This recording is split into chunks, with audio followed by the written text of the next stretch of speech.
समझ आ गया कि आने वाले एपिसोड में अब आप ये भी देखने जा रहे हैं कि अब सेठ दाऊद बहुत ज़्यादा परेशान होता है। निसार को कहता है कि तुमने तो सामल के बारे में कहा था कि वो कभी भी तुम्हारे साथ धोखा नहीं कर सकता, लेकिन सामल इस तरह मेरे बेटे की मोहब्बत पर डाका डालने की कोशिश करेगा, मैं कभी सोच भी नहीं सकता था। ये बात सुनकर निसार कहता है आपको किसी किस्म की कोई गलत फहमी हो रही है, ऐसा कभी भी नहीं हो सकता, वो कभी भी ऐसा नहीं कर सकता। सेठ दाऊद कहता है कि वो ऐसा कर चुका है, मैं अब बता रहा हूँ कि सामल को अपने अल्फाज में समझा लो, नहीं तो मैं फिर इसके साथ जो करूँगा तुम्हें अच्छी तरह से पता है। निसार कहता है आप बेफिक्र हो जाए, इस बात सामल समझ जाएगा, जैसा आप चाहेंगे बिल्कुल वैसा ही होगा। सामल अपने आप को क्या समझता है, सेठ दाऊद बड़े गुस्से से कहता है इसकी इतनी औकात ही नहीं कि वो मेरे बेटे की बराबरी कर सके। वो जानता है कि आलिया पिया से मोहब्बत करे तो फिर वो पिया पर अपना हक कैसे जता सकता है। निसार कहता है कि आप परेशान ना हो, बहुत जल्द सब कुछ ठीक हो जाएगा, जैसा आप चाहेंगे बिल्कुल वैसा ही होगा। अब बहुत ज़्यादा सामल भी परेशान है, सामल ने कभी भी नहीं चाहता कि ऐसे हालात हो जाएंगे।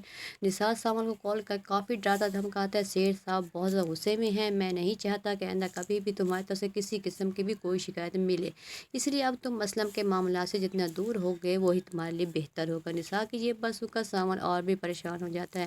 सामल तो खुद नहीं चाहता कि ऐसे हालात हो जाएंगे। जकिया पिया को समझाने की कोशिश करती है कि तुम्हारे बाबा ने जब तुम्हें मना कर दिया है कि तुम यूनिवर्सिटी नहीं जाओगे तो नहीं जाओगे, तुम अच्छी तरह से जानती हो कि सेठ के लोग घर तक परेशान करने के लिए आ सकते हैं, तो वहाँ भी वो तुम्हें उठा सकते हैं। मैं नहीं चाहती कि बेटा तुम्हारे साथ कुछ भी गलत हो। पिया कहती है आप ऐसे ही परेशान हो रही हैं, ऐसा कुछ नहीं होगा, वो लोग कभी भी मुझे परेशान नहीं कर सकते। मैं आपको बता रही हूँ ना कि आपको इस बारे में परेशान होने की कोई ज़रूरत नहीं। मैं नहीं चाहती कि मज़ीद अब तुम्हारे साथ कुछ भी गलत हो सके। बेगम अपनी बेटी को अब हर कीमत पर आलिया इनके घर वालों से बचाना चाहती है। वो अच्छी तरह से जानती है कि सेठ दाऊद इतनी आसान से बैठने वाला नहीं है। जिस तरह बेजा करके इस घर से असलम ने निकाला था, वो ये सब कुछ कैसे भूल सकता है। सामन जो कि पिया से मोहब्बत करता है, वो पिया की खातिर कुछ भी कर सकता है। जकिया बेगम को भी इस बात का पता चल चुका है। पिया जब ये सब कुछ बताती है तो जकिया कहती है कि बेटा मैं तो चाहती हूँ कि तुम्हारी शादी बहुत जल्द हो जाए। अगर सामल तुमसे मोहब्बत करता है तो सामल तुम्हारी हिफाजत भी कर सकता है, मैं जानती हूँ। सामल कभी भी तुम्हारे साथ कोई गलत नहीं होने देगा। पिया कहती है कि आपको लगता है कि सामल मुझसे शादी करेगा। जकिया कहते हैं जब वो तुमसे मोहब्बत करता है तो वो तुमसे शादी क्यों नहीं करेगा, क्या बाबा सामल और मेरी शादी के लिए रजामंद हो जाएंगे। तो जकिया कहती है पिया तुम अपना फैसला बता दो, अगर तुम्हारा फैसला हाँ में है तो मैं खुद ही सब कुछ ठीक कर दूंगी। सामल बहुत ही अच्छा इंसान है, इसने हमेशा हमारी मदद की है, वो कभी भी ऐसा कुछ नहीं कर सकता। जकिया बहुत ज़्यादा परेशान भी है, जकिया नहीं चाहती कि मज़ीद ऐसा कुछ हो, लेकिन अब वो इस बात पर बहुत ज़्यादा खुश भी है कि सामल भी पिया से मोहब्बत करता है। जकिया तो चाहती है कि सामल पिया की शादी हो जाए। जब असलम को इस बात का पता चलता है तो वो असलम बहुत ज़्यादा गुस्सा करता है, सामल के पास पहुंच जाता है। सामल को कहता है कि मुझे अब पता चल चुका है कि तुम आखिर हमारी मदद कर क्यों रहे थे।